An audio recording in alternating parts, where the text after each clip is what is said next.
Yeah. Or like clap for every syllable. Well, that's funny you asked that question. Yeah. All right.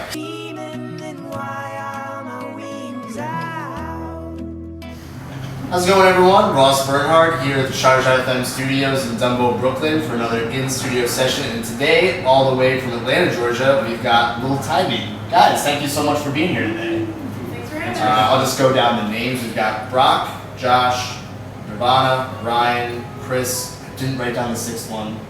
Pat Brooks. And Pat. So, guys, how did you all meet each other and kind of start making music together?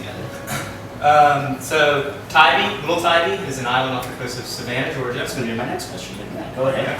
And a lot of us, including me, myself, Ryan, and Pat, are from Savannah, Georgia. And we went to high school together and we played in bands.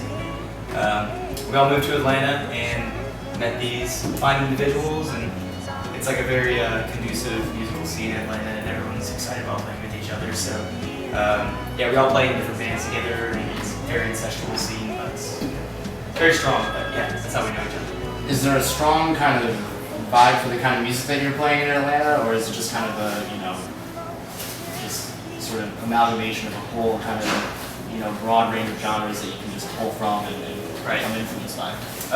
Southern music is not like what you typically think Southern music used to be, Yeah. I guess with the internet and everything, there's just a lot more accessibility to world music, different influences from all over the place. So, I mean, I wouldn't even really know how to categorize our sound. It's like, we pull a lot of influences from other bands in Atlanta, but we have garage rock, we have like one of our favorite sister bands is a group called Adron, and it's like Brazilian Tropicalia. And you have like the Deer Hunters and the Black Ropes and stuff, but then Atlanta also has like the hip hop empire, So I think, and we kind of tapped into that a little bit with some of our songs, kind of like, I don't really know if we have regional music so much more as we used to.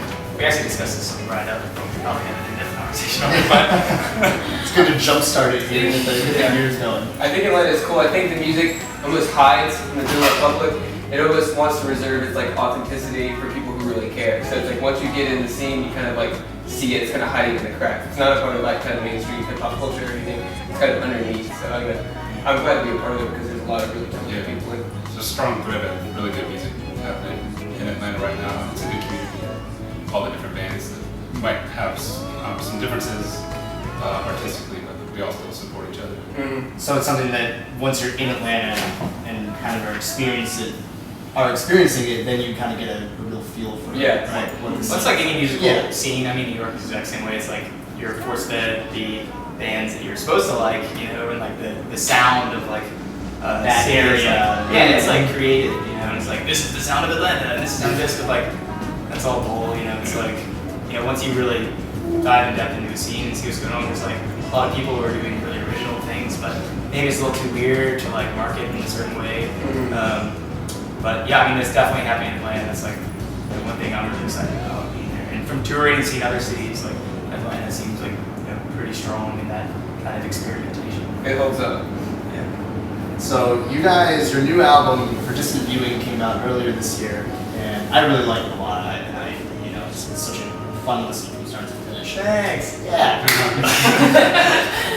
What was different about making this album from your earlier two albums in any way, or was there a different kind of creative process going into it for you guys, or did it come just as easily, or a similar sort of source for this one as the other two? I'd say songwriting. This album differed a good bit from our previous efforts. I think there was a lot more band camaraderie, like writing parts as a band.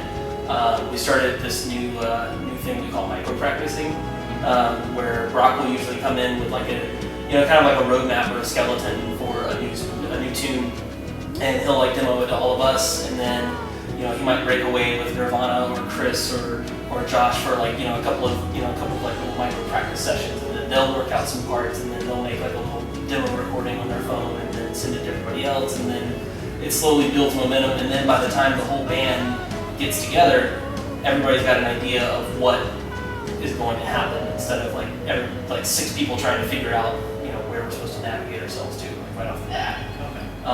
And production-wise, it was a lot different too. We worked with this brilliant, awesome engineer, Ben Price.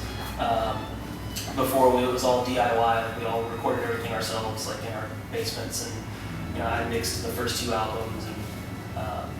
But having another engineer, just another person, like a 7th member, like an unbiased opinion, helped. I feel like it helped our sound mature in a way that we probably wouldn't have been able to reach at that point. And he approached us just because he thought it would be fun to apply his wizard skills to the project. And there was definitely some wizard